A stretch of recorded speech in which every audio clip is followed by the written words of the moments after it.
ব্যবসায়ীকে কোপানোর অভিযোগে ছাত্রদল নেতা গ্রেপ্তার।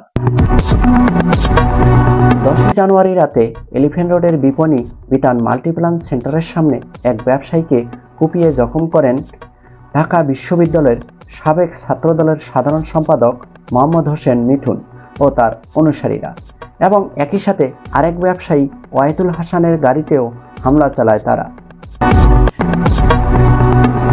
তবে এই ঘটনায় এখন পর্যন্ত 6 জনকে গ্রেপ্তার করা হয়েছে বলে জানিয়েছেন নিউ মার্কেট থানার পুলিশ এক কর্মকর্তা।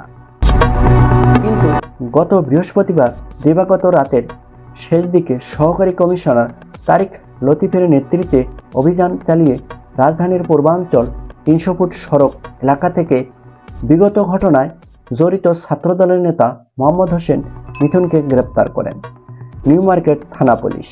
পরে শুক্রবার সকালে আসামিকে নিয়ে নিউ মার্কেট থানায় আসার সময় অতর্কিতভাবে পুলিশের গাড়িটির পথ রোধ করে পুলিশের ওপর হামলা চালিয়ে আসামিকে ছিনিয়ে নেয় ছাত্রদল নেতার অনুসারীরা।